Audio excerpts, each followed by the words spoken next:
Magandang hapon po. Ah,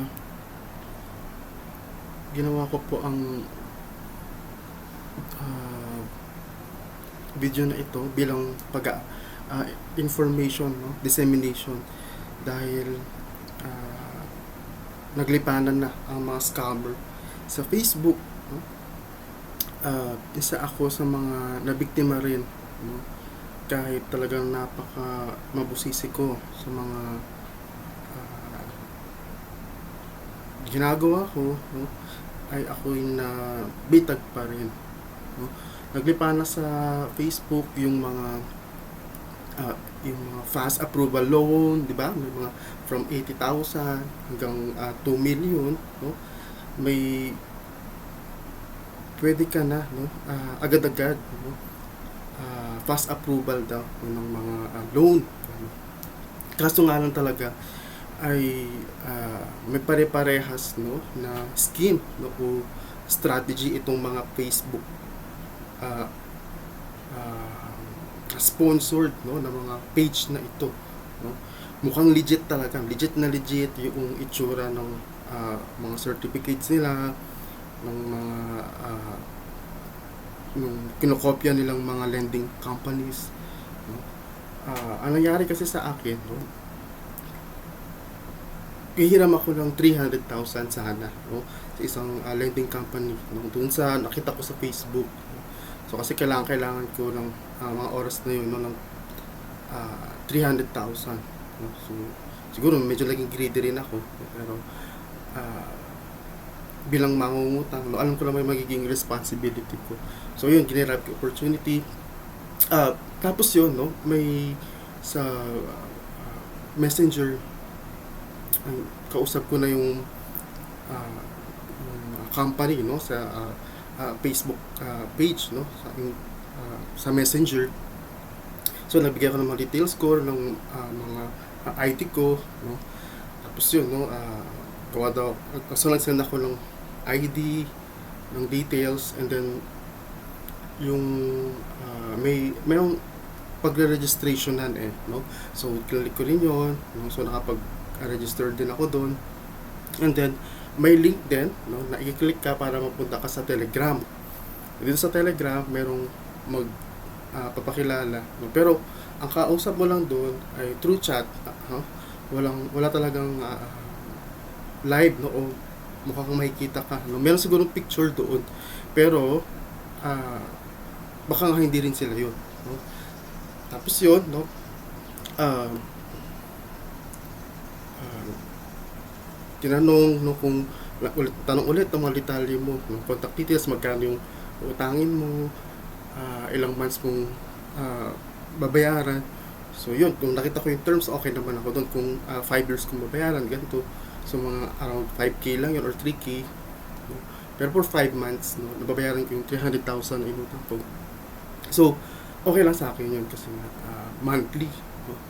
So ayun, no. Then after doon sa financial advisor ko, no, may link ulit, no, para doon sa mag-assist sa lahat ng mga nangungutang, no.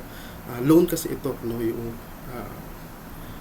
ito yung channel na ito sa Facebook, no. So sa Telegram, pupunta doon yung lahat ng nangihiram, no, puno. Then nakita ko, no, na alam ko talaga malaking kutob ko na scam siya, no, kasi nga may option doon, no, pwedeng collateral, punta ka sa office nila, option 1, punta ka sa office nila at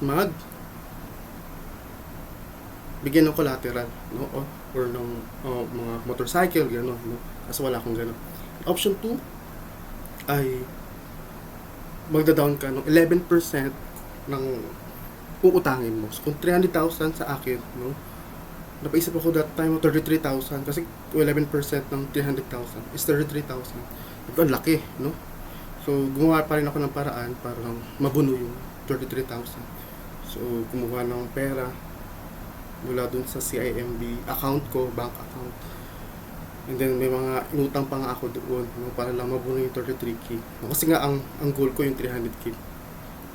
Pero ang lakas ng kutob ko na scam siya. And then nag-send ako ng link, no, na scammer ito pag may mga hinihinging processing fee or magbabayad ka muna, no? Basta may nilabas, sa nakita kong, shinare ko talaga dun sa Telegram na yon kung nasaan kami, na scam, no? Kaso nga lang, ang mali ko, no, hindi na ako umalis, no? Dapat umalis na pala ako.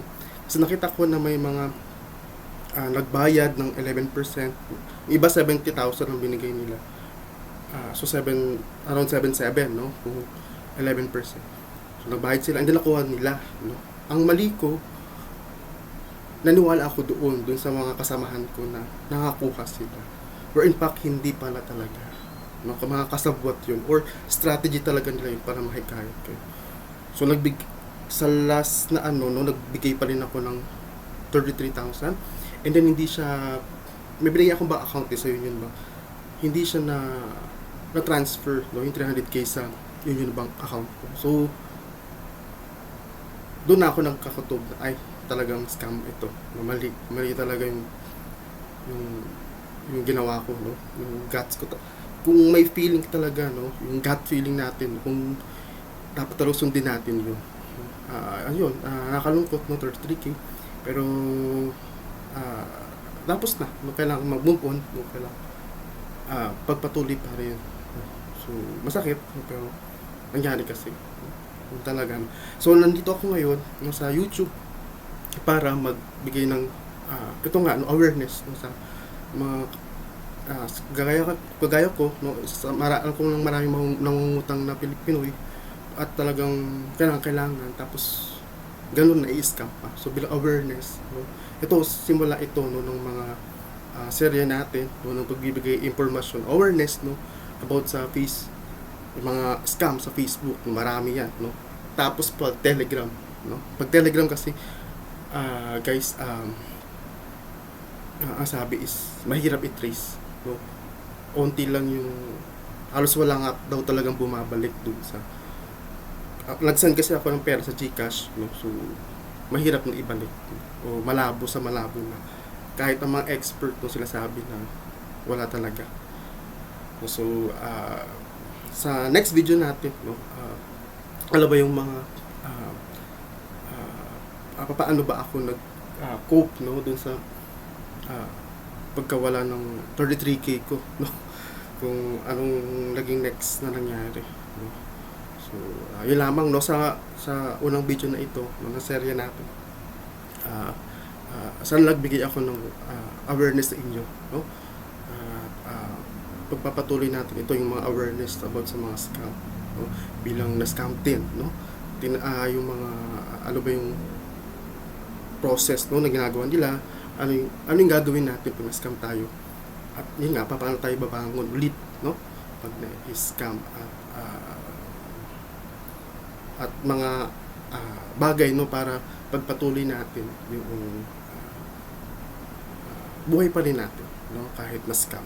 So salamat, at sa susunod, no, yung pag-move on, paano ba yung ginawa ko, no? Salamat.